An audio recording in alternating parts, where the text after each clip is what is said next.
ഫുട്ബോളിൻ്റെ പുതിയ അപ്ഡേറ്റ്സുമായി വീണ്ടും soccer talk എത്തുന്നു. ഇനിയെങ്കിലും ഒന്ന് ജയിച്ചു കാണുമോ? സിറ്റി വീണ്ടും അംഗത്തിനിറങ്ങുകയാണ്. പെപ് ഗാർഡിയോളയുടെ മാഞ്ചസ്റ്റർ സിറ്റി തകർന്നുകൊണ്ടിരിക്കുകയാണ്. ഇത്രയും കാലം ഭയന്നവർ ഇപ്പോൾ സിറ്റിയെ ഒട്ടും ഭയക്കുന്നില്ലെന്നത് സത്യം. അവസാനം കളിച്ച 12 മത്സരങ്ങളിൽ നിന്ന് ഒരു ജയം മാത്രമാണ് മാഞ്ചസ്റ്റർ സിറ്റിക്ക് നേടാൻ സാധിച്ചത്. ഒക്ടോബർ മാസത്തിൽ നടന്ന അവസാന മത്സരത്തിൽ ടോട്ടനമിനോട് തോറ്റു തുടങ്ങി. പിന്നീട് തോൽവിയും സമനിലയുമായൊരു കാലം. അതിനിടയിൽ ഒരു ജയം മാത്രം, അത് നത്തിങ്ഹാം ഫോറസ്റ്റിനെതിരെ. നവംബറിൽ 5 മത്സരങ്ങളാണ് മാഞ്ചസ്റ്റർ സിറ്റി കളിച്ചത്. അതിൽ 4 എണ്ണത്തിലും തോൽവി. ഒന്ന് ടോട്ടൻഹാമിനെതിരെ, ഒന്ന് ബ്രൈറ്റണെതിരെ, മറ്റൊന്ന് ചാമ്പ്യൻസ് ലീഗിലായിരുന്നു സ്പോർട്ടിങ്ങിനെതിരെ. ആദ്യം കളിച്ചത് ബോൺമൗത്തിനോടും. അതിൽ അവസാനം കളിച്ച ചാമ്പ്യൻസ് ലീഗ് മത്സരത്തിൽ മാത്രമാണ് സമനില കാണാനായത്. ആശ്വാസമെന്ന് പറയാം, ജയമില്ലാത്ത കാലം.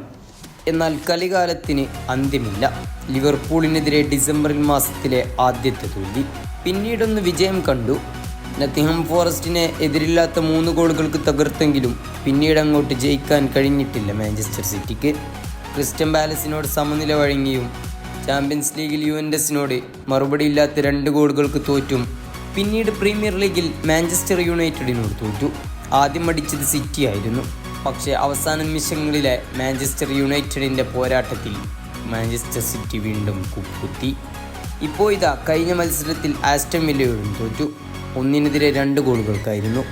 ഇന്നിറങ്ങാൻ പോകുന്നത് എവർട്ടനെതിരെയാണ്. എവർട്ടനെതിരെ സ്വന്തം തട്ടകത്തിൽ ഇറങ്ങുമ്പോൾ മാഞ്ചസ്റ്റർ സിറ്റിക്ക് വിജയം പ്രതീക്ഷയുണ്ട്. പക്ഷേ കലികാലമാണ്. പ്രതീക്ഷകൾക്കുമപ്പുറം ഭയക്കേണ്ടിയ കാലം. പെപ്പിൻ്റെ കീഴിൽ ഇത് ഒരു ടീമിന് ആദ്യ അനുഭവമാണ്. ഒരിക്കലും തളരാത്ത പെപ്പിൻ്റെ മനസ്സ് തളർന്നുകൊണ്ടിരിക്കുകയാണ്. തിരിച്ചുവരുമെന്ന പ്രതീക്ഷയോടെ ഫുട്ബോൾ ലോകം കാത്തിരിക്കാം. ഫുട്ബോളിൻ്റെ പുതിയ അപ്ഡേറ്റ്സുമായി വീണ്ടും സോക്കർ ടോക്ക് എത്തും.